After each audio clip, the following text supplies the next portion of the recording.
Well, what is going on, everybody? Welcome everybody into the Overreaction Buffalo Sports Show on the Overreaction Buffalo Sports Network, powered by Believe, coming to you live from the first ever Mafia Con right here in Buffalo, New York. It is so good to have every one of you with me. My name is Joe Miller, and you can find me on Twitter at Joe Miller Wired. Please do me a favor. Please please subscribe before we get started. Whatever platform you are consuming this, whether you're watching it live right now on YouTube, X, or on Facebook, please please subscribe. If you're listening to this podcast in post as a podcast, please also like and subscribe. Do me a favor. If you can leave reviews from a podcast standpoint, that would be fantastic as well. If you are an Apple listener, or if you are a Spotify listener, or one of the thousands, I'm guessing, of other platforms that are out there, please do me a favor. Please please subscribe, please leave a review. This place is filling up. There are a whole bunch of people here. There's going to be podcasts throughout the day. There are booths set up all over the place. A lot of the community, the Bills Mafia community that all of you know and interact with on a day-to-day to week-to-week, definitely during the season basis, are all here. There's going to be a bunch of players here today signing autographs, so that's very cool and exciting. Do me a favor as well, just from a housekeeping standpoint, if somebody could put in the comments how my audio sounds, because I'm flying a little bit blind and a little bit out of pocket running off of my laptop here. So if audio is okay, if you can just post in the YouTube comments or Twitter comments or whatever, just kind of a thumbs up or yep, sound good, or can't hear you, or too loud or distorting or something like that. But it's so good to be here with you guys. And like I always say, whether this podcast finds you around a cup of coffee, at the gym with your AirPods in, on the drive to work, or watching me live right now on a Saturday morning, it is good to have you. And thank you, Thomas DeLoss, and thank you, Jim, for letting me know that you guys can hear me. I appreciate it so much. I am a little red in the face. It's hot in here. This is somewhat of an indoor event, and it's a little bit warm. So I don't need anybody to alert me that my face is as red as my lanyard. I know it. I'm aware. I'm Irish, and that sort of thing happens when Joe Miller gets warm. But it is so good to have you guys. And it's an honor. I'll be honest with you guys. It's an honor and a privilege to be asked to be here, to be a part of this inaugural event, of which I hope there's many more of, and I hope it grows. I hope it gets bigger. It is a sold-out event, so if you did not get tickets, you're going to have to rush to get them next year, because if it goes as well as I think it's going to go, you're going to have to get tickets early. But it is super, super, super great to be here.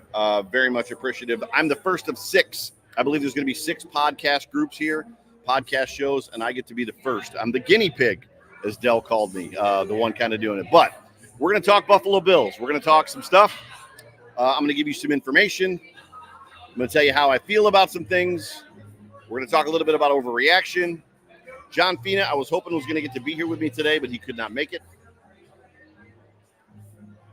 But hopefully I'm good enough. I think I am. I think I've done this alone a lot, so I think we'll be good. So here's where I'm at. I just want to give my 2 cents. Everybody's given their 2 cents. Jerry did a show, Jerry Strowski, on the Big O show on Thursday, completely around, who's the real Josh Allen, right? Will the real Josh Allen please stand up? Is he Superman? Is he mild-mannered cantaloupe farmer that nobody wants? Is he, one of the best? Is he not? What do the numbers say? It's basically been hit on every national media show. If you go to our website and you click Bills on the Wire, you will see no less than probably 15 different articles from around the country, national media outlets, talking about this very thing. Is Josh Allen, quote unquote, overrated? And I want to give you guys a definition as I start. I want to give you a definition of what overrated means. There's actually 2 that I picked. One of them is the obvious one, rated or valued too highly. Rated or valued too highly. The second one would be a person or thing is considered to be better or more important than they really are. It's hard for me to fathom, unless you are a straight up hater, It's hard for me to fathom that anyone would believe that the second best quarterback in the NFL right now is one of these two definitions: rated or valued too highly. A person or thing is considered to be better or more important than they really are. That he is considered to be better or more important than he really is, whether it's to the team, to the NFL, to the national media, the face of not only the Buffalo Bills franchise, but the face of, he's one of the guys you see when they roll replay rolls and they roll intro rolls. Josh Allen is a B-roll face. You see him in those early credit shots, right? You see Josh Allen. It's hard for me to fathom anybody would think either of these two things about our quarterback. But I've heard some crazy things this week. Josh Allen makes too many mistakes. Was probably the biggest one. Which, as you start to grab information from the internet, as you start to Google search, as you start to Twitter search, as you look around to kind of verify, validate what talking heads and people say, haters, you'll find things like turnover-worthy play percentages in 2023, last season. Justin Herbert had a rate of 3.3%. Keep in mind, one of the crazy things we've heard this week is that Josh Allen makes too many mistakes.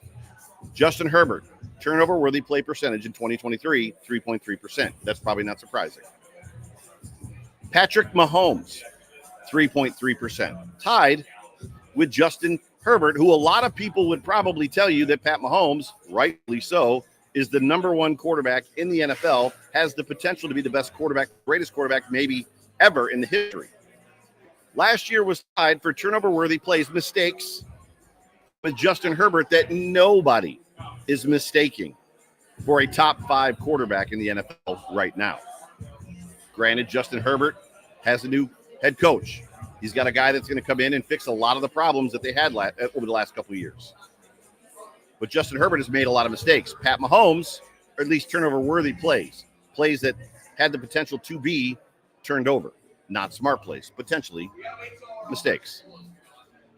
Jalen Hurts is number 3 on this list at 3.2%. And now you should begin to realize the percentages are going down. I've already gotten to 3 quarterbacks in the NFL, not named Josh Allen, that have a higher turnover-worthy play percentage than him in 2023. Lamar Jackson, the NFL MVP for 2023, at 3%. The interesting thing about these numbers is how small they are automatic, like right out of the gate, how small these numbers are. 3% turnover-worthy plays, 3%. And we're arguing that somebody, named Josh Allen makes too many mistakes. Lamar Jackson. So Justin Herbert, Pat Mahomes, Jalen Hurts, Lamar Jackson. Tua Tagovailoa, who was the passing leader last year and had a completion percentage of almost 70%, which I'm going to be honest real quick. I'm not a huge Tua fan, and I'm clearly not a Dolphins fan. But we've got to start taking a little bit of, what's the word I'm looking for? Offense to this idea that Tua is not good. I've heard a couple, to go along with the ridiculous conversations about Josh Allen being overrated, is this idea that Tua Tagovailoa is average.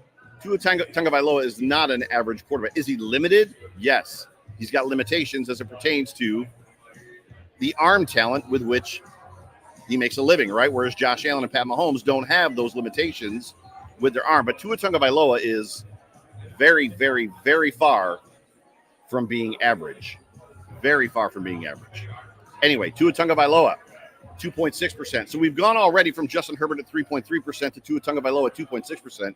CJ Stroud, 2.4% turnover-worthy plays. I still haven't gotten to this really mistake-prone guy named Josh Allen that's wildly overrated. Josh Allen finally shows up on this list for 2023 at 2.4%. The only person better than him last year was Joe Burrow at 2.2%. Josh Allen makes too many mistakes, is what the line was. Another ridiculous thing that I've heard this week, Josh Allen runs because he can't read defenses. I don't know that anybody watches Josh Allen, which obviously is Bills Mafia. Are there designed runs and scripted plays and things like that when sometimes it doesn't make sense for him to run?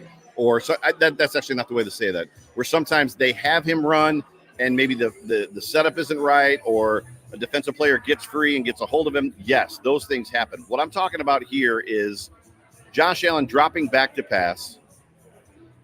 And the idea, the statement is that he can't read a defense, so therefore he gets skittish and scared and takes off. When the reality is Josh Allen just has great play recognition and defensive recognition, so that if it is a pass play that's called and he drops back to pass and he sees the defense split like the Red Sea, like he did against the Steelers, right, in the playoff game, he takes off. He takes advantage of that situation because he saw it, he can respond to it and react to it, and frankly, because he can. He has an innate ability that not many other quarterbacks have. Lamar Jackson has it. There's a couple others that have it, but Josh Allen definitely is not a runner or a running quarterback because he can't, quote unquote, read defenses. That's ridiculous. We've also heard this week, and I've heard it as well, that Josh Allen is overrated because he had a lot of help from one elite wide receiver, of which the name was Stefon Diggs. Stefon Diggs wasn't elite before he got with Josh Allen. He was good. He was actually probably borderline great, but he wasn't elite yet. It wasn't until Stefon Diggs was paired with number 17 of the Buffalo Bills that he became elite. Josh Allen had a huge hand in making Stefon Diggs elite. The ironic part about that statement, that Josh Allen is overrated because of how much help he got from Stefon Diggs, is the same person that said, quite frankly, Joe Burrow is a better quarterback than Josh Allen and is underrated, without talking about the fact that Joe Burrow has had for the last several years better weapons in the wide receiver spot. Holistically, meaning he didn't have just one.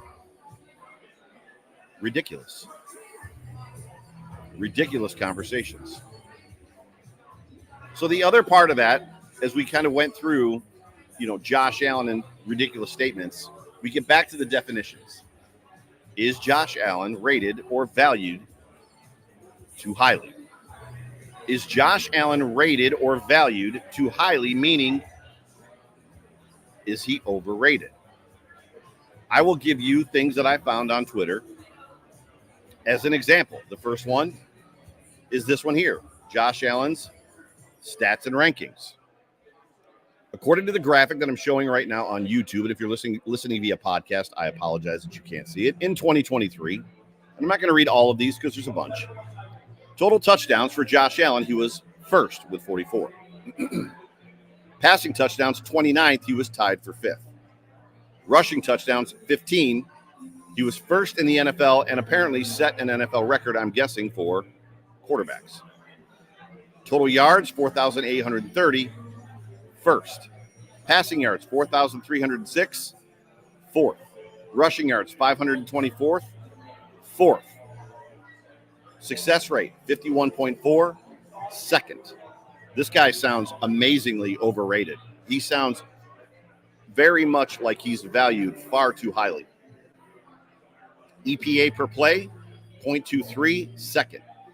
Total EPA, 136.1, second. You know where this is going, right? There's a lot of numbers here. And they're all basically telling you the story that last year, as an individual, Josh Allen's play was far from overrated.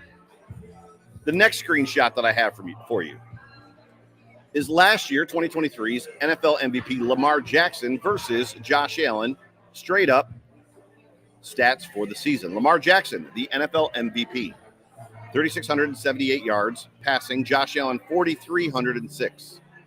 Well, Lamar Jackson only had, limited weapons. I'm just giving you the information as it pertains to what the numbers are.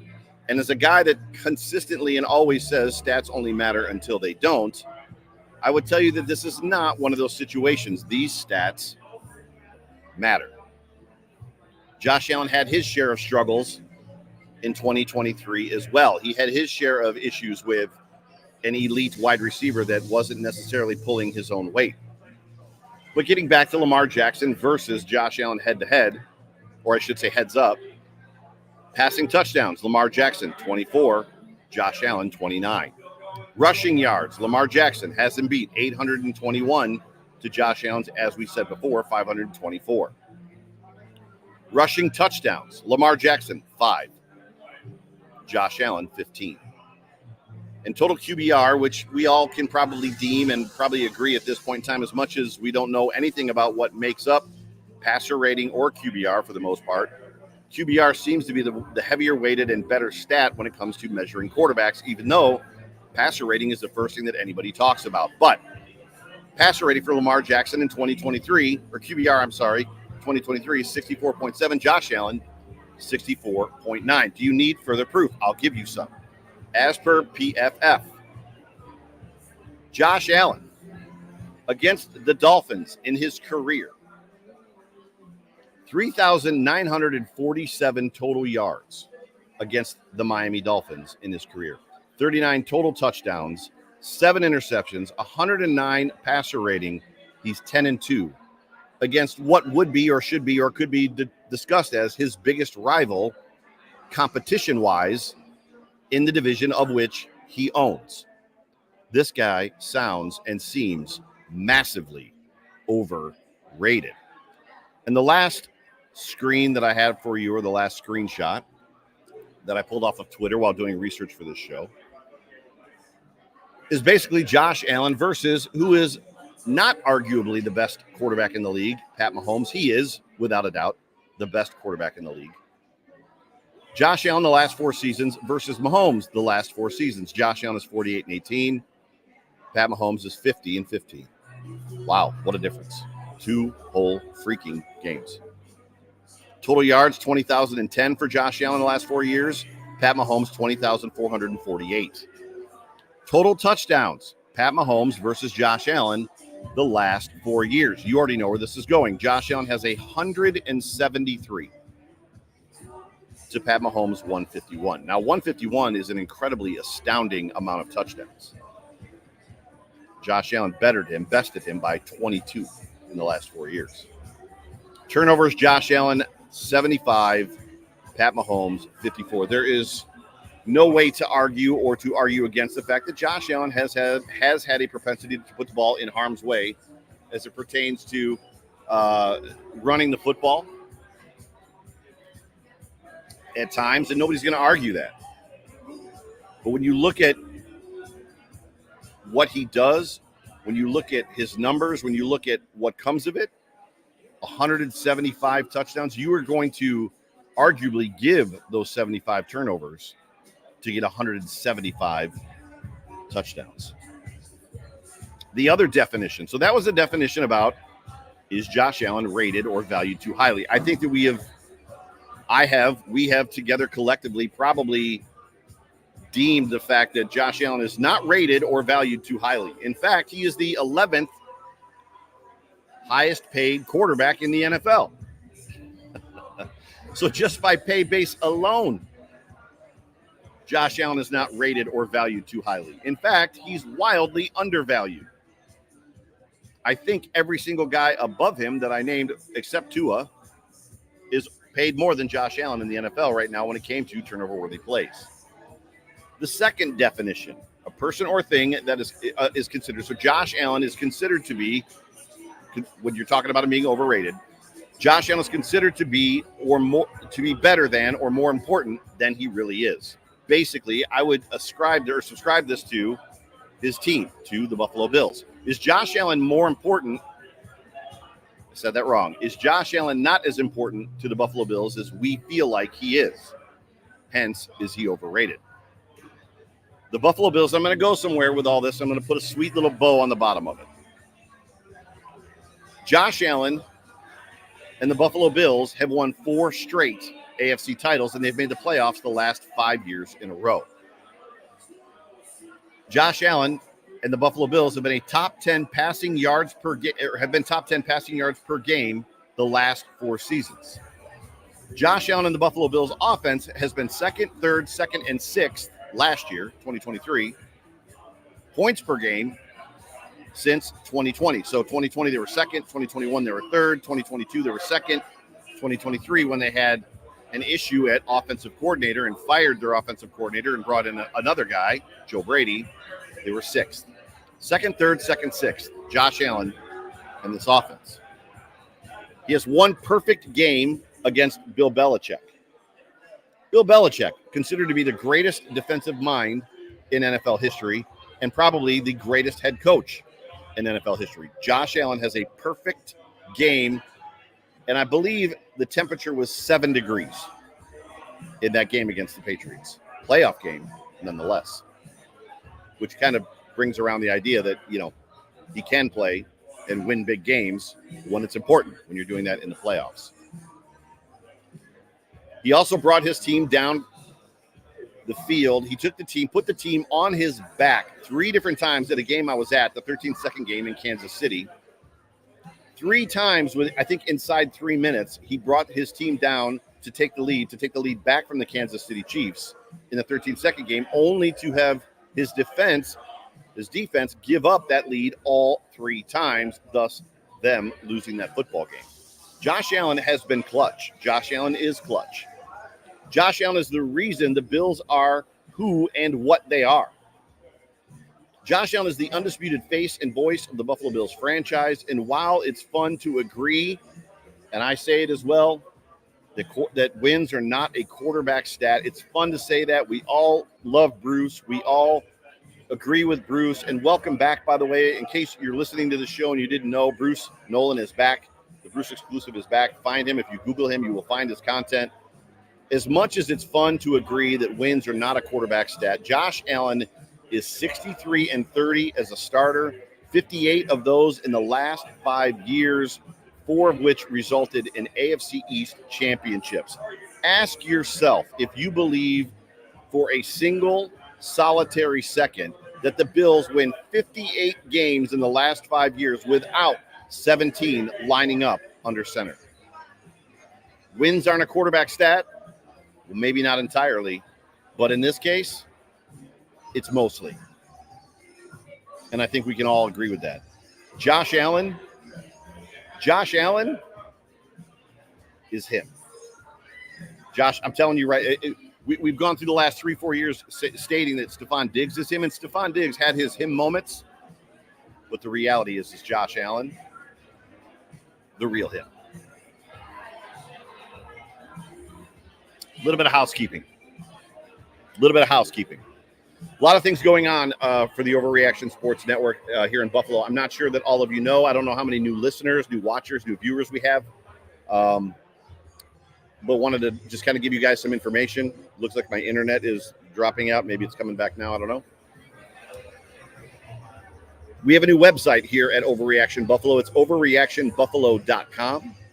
On this website that we just finished, and this has been a vision of mine and the guys for about a year and a half to get this website put together, specifically with all of the things that it has and what it does. Overreactionbuffalo.com. Go there. If you have not gone there yet, please go there. It has now all of the most recent Buffalo Bills pressers on it. It's got a tab called Bills on the Wire, which is an aggregator, a collector, if you will, of every major national media source's Bills articles. So no longer do you have to do what I do, which is basically Google Bills news or go around to all of your favorite platforms, CBS.com, NBC.com, ESPN, NFL Network. You don't have to go and Google search, and you don't have to you can unbookmark all of your favorite sports websites and bookmark Bills on the Wire, that tab. It's going to have every single national media article about the Bills right there for you. You can get to it from your computer while you're at work. You can do it from your phone while you're in the car and your wife or your spouse is driving. There's a section there for fan posts, which I really, really like. It's not working. We've got some bugs with it, but it's coming. So the fan post section is there. I think there's one post there by me. Of course, it's the home for all of your Overreaction Buffalo content. Myself, John Fina, Jerry Ostrowski, and all of the personalities and hosts that are going to be using this platform. And we have a lot more planned and a lot coming soon to include memberships and subscriptions. And there's going to be a merch page. This is going to allow you the opportunity to buy autographed John Fina and Jerry Ostrowski gear, as well as overreaction gear if you want it, whatever. But we've been asked for it, so it's out there. But it's coming. The desire is out there. Sorry, that page is not. And the other thing I want to give you before I get on to my last topic is the show schedule, as the rookies have already reported to training camp. The rest of the team reports this coming week to training camp. We're 50 days away from the Buffalo Bills versus the Arizona Cardinals. 50 days away. Gregory Rousseau days away from the Bills and the Cardinals. I want to give you our lineup headed into the season. What you can expect from us right now, and there's more to come. Monday, the Off Tackle with John Fina show, where we break down, myself and John break down what happened in the game that we just watched, the Bills just played. That show's been on the air for about 3 or 4 years. I'm sure if you've watched it, you know what you're getting into. Tuesday, On the Beat, which is a new show that we just premiered this year, where we are basically interviewing a Buffalo Bills beat reporter the day after Sean McDermott's press conference on Monday and the day before the actual pressers on Wednesday, to get a feel from a Bills beat reporter of how they thought the game went, questions they want to ask. We get an opportunity to kind of get an audience with them to maybe ask them about some questions we would like to ask. On the Beat, Tuesdays, 8 o'clock, live on YouTube. And all of these shows drop, by the way, as podcasts the next day. So Monday is a Tuesday drop, Tuesday is a Wednesday drop, etc. Wednesday is the return of the Hump Day Hotline with myself and Jay Spence the King. Your favorite Bills podcaster and mine, Jay Spence, one of my best friends. Wednesday is the return of the Hump Day Hotline at 8 p.m. Thursday is the Big O Show, the Jerry Ostrowski Show. And on that show, Jerry Ostrowski is going to talk about and get in-depth information and details about the next upcoming game. He's also going to talk about injuries and bring you all the up-to-date information on the team on the Big O Show. That's Thursdays at 8 o'clock. Fridays are If the Walls Could Talk in Buffalo with Don Purdy and Josh Cormier, who are two former Bills employees, front office employees and coaching assistant employees. They have a lot of great guests. They're going to talk about Bills past and Bills present with those guests. That's a great show, 8 o'clock on Fridays. And then, of course, the primary show of this network, which is the Overreaction Sports Show, Buffalo Sports Show, the Overreaction postgame show, which will happen immediately after, 9 o'clock when they have a Sunday game, and then immediately after any primetime games. So that's what the show schedule is. Please, again, please subscribe so you can get all of our notified. There's notifications on YouTube.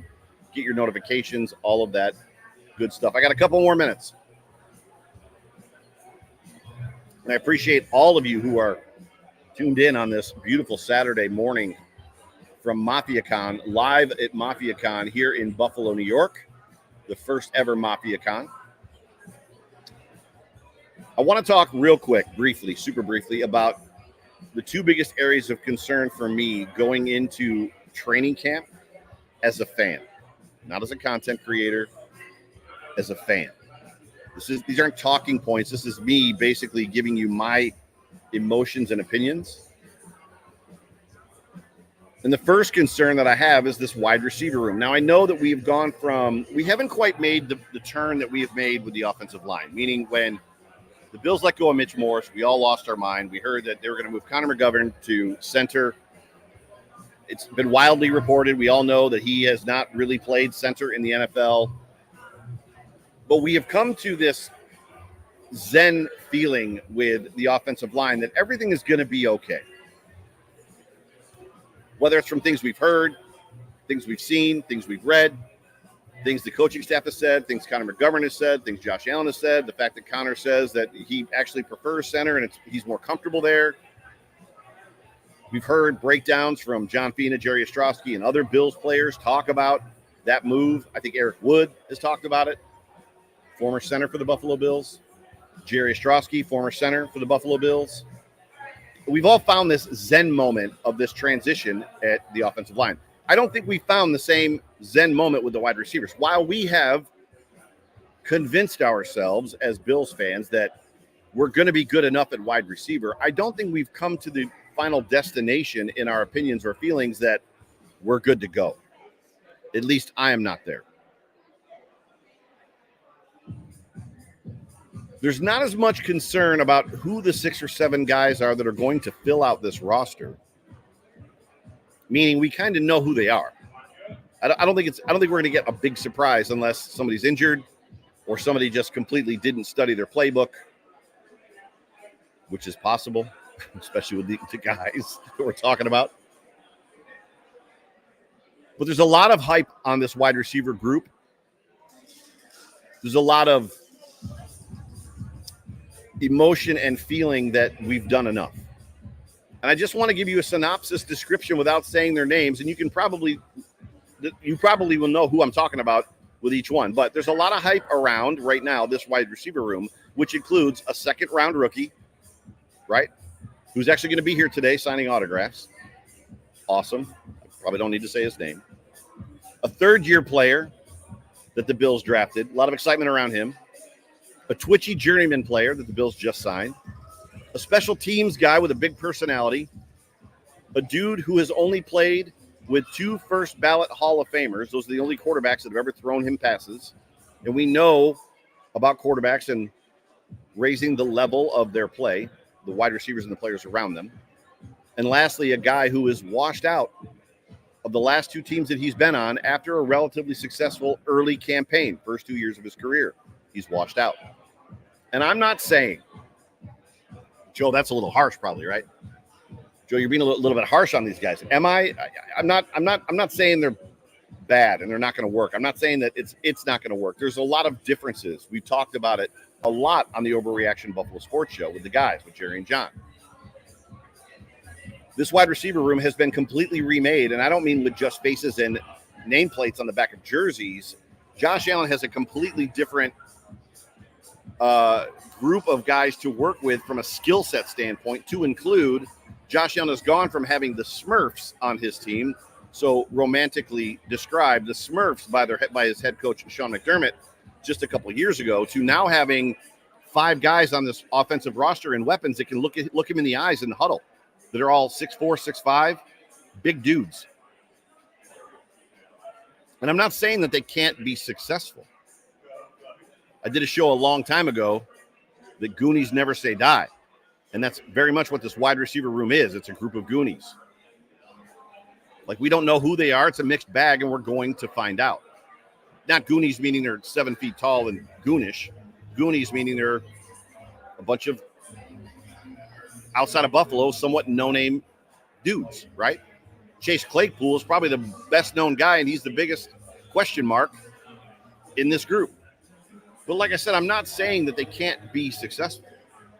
I'm not saying that they can't be dominant. They're huge guys with huge potential. What I am saying, and what I'm telling you as a fan, I'm telling you, the fan, that you should be a little bit concerned until camp opens and we start to see some stuff in preseason and we see some success during the season. Let me paint you a picture, because I keep hearing things as it pertains to Stefon Diggs' drop-off. Oh, the Buffalo Bills won more games without them targeting Stefon Diggs. Oh, the Buffalo Bills won more games when Stefon Diggs wasn't getting yards. Oh, the Buffalo Bills don't need Stefon Diggs because his play fell off so much at the end of the season. Oh, the Buffalo Bills have won playoff games with Stefon Diggs really not having any catches and yards. Stefon Diggs did more for this football team than catch footballs. The reality is, as much as he was dominant as a wide receiver and elite while he was here, he drew coverage. There were many guys on this football team, Cole Beasley, Gabe Davis, Emmanuel Sanders. You can name a slew of Dawson Knox, running backs out of the backfield. There were a lot of guys on this football team. Dalton Kincaid, Khalil Shakir. There are a lot of guys on this, John Brown. There are a lot of guys on this football team and have been on this team that have reaped benefits of being open because Stefon Diggs was drawing double and triple coverage. He drew coverage, and that drawing of coverage, don't underestimate or discount how important that is. The argument that we won more games targeting Diggs less is not only invalid, it's borderline offensive. I still hold to the fact that the fall off in Diggs' production was two parts. It was first the offensive coordinator, Dorsey, not knowing how to scheme him open. And I know he runs the routes, but the reality is the coordinator has to do his job so the wide receiver and quarterback can do their job. The OC matters, folks, which we've seen. We watched it with Dable. We watched it with Dennison to Dable, Dable to Dorsey, Dorsey to Brady. The offensive coordinator matters. And a measure, in my opinion, of Diggs' loss of interest, or maybe his loss of hope that things would or could get better, played largely into his performance and his desire to do his job. However, it did not, except for what we're hearing possibly in one game, the Chiefs game, the playoff game at the end of the season, it did not remove the desire for defenses to pay supreme attention to him and what he was doing. Diggs is set to have, in my opinion, another career year in Houston. And regardless of what you think, Joe Brady has a monumental task in creating mismatches and manufacturing concerns for defenses that play the Bills. I'm going to say that again. Joe Brady has a monumental task with this he's got to either have a guy come out of the gate crazy hot. Keon Coleman is a rookie. Curtis Samuel, unstoppable. He's got to find a way to create mismatches or manufacture concerns in defenses that play the Bills. Because if the defenses and the defensive coordinators in this NFL can just line up and play the Bills man-to-man, play them straight, not double cover anybody, not worry about anybody, that's a dream. That's a dream scenario against any prolific quarterback. All that to wrap that up, a great concern that until I see what I hope to see, I'm not settled at wide receiver yet. I'm just not. Even though we've kind of come around to the Bills need a number one guy. They need an elite receiver. They need to draft a guy in the first round. They need to go find that guy. They need to make a trade for Brandon Knight. As much as we were there and we've come around to, I think they're going to be okay. I need to see. I got a couple more minutes with you. My last bastion of concern, biggest concern for this team is edge. And this is just going to take a second. Edge rushing. We've talked a lot about this as well. Hey, the chefs are here. The chefs are standing in front of me. There's a lot of people here, guys. If you've got tickets, come on down. This thing is hopping already. I think Terrell Bernard's going to be here soon. I know Keon Coleman's going to be here. Cole Bishop's going to be here. Sorry, I'm off script. They're all doing signings. I think Keon Coleman has 200 tickets, signing tickets. Like people have signed up. 200 people have signed up to get an autograph from Keon. Getting back to this, then I'm going to finish up and let you guys go. The last position of concern for me is edge rusher. A lot has been made about Von Miller looking twitchy and fast, looking better. I just got a bracelet. Mrs. Del Reid just gave me a Mafia Con bracelet that I'm going to put on right now. It's a little tight on my giant wrist, though. A lot has been made about Von Miller and potentially the fact that he looks twitchy again. And I'm still of the belief, I still am in the position that if Von Miller gets 4 to 5 sacks in the playoffs that matter and close games, he's worth every penny that the Buffalo Bills pay him. But I'm just not sure at this point, at his age, that he has a full 18-game schedule in front of him, 17-game schedule in front of him, and playoffs. And I know the Buffalo Bills are probably going to make him a third down specialist, and they're probably going to limit his reps and put him on a pitch count. And the only other two pieces there that really matter, and frankly you should be concerned about as well as a Bills fan, is the 1 and 2 guys at edge, A.J. Epinesa and Gregory Rousseau. Do you believe that they can consistently hurry and hit the quarterback week in and week out with a backup coming in Von Miller, because there's really nobody else there unless we get a surprise, which is very possible. At the end of the day, Bobby Babich and Sean McDermott have a huge task in front of them to manufacture a pass rush in my opinion. Now, they're going to get help. Ed Oliver had, 10 or 11 sacks last year. They're going to get help with a healthy Daquan Jones. They're going to get help with a splash play machine in Terrell Bernard. They're going to get help from Cole Bishop. But where is that help going to come from, and how is it going to be consistent is the question. But everybody, I want to thank you so much for hanging out with me for a couple of minutes here live at the Mafia Con 2024, the first, hopefully, of many Mafia Cons. My name is Joe Miller. You've been tuned into the Overreaction Buffalo Sports Show. Please do me a favor. Please like, please subscribe. Tomorrow, the Overreaction Buffalo Sports Show returns with me, John Fina, and Jerry Ostrowski as we do our way too early roster projections for the defense, following up from our first show last week on offense. But for me, for John, for Jerry, for all the guys here at Overreaction, we love you. We appreciate you. We'll talk to you soon. Go Bills.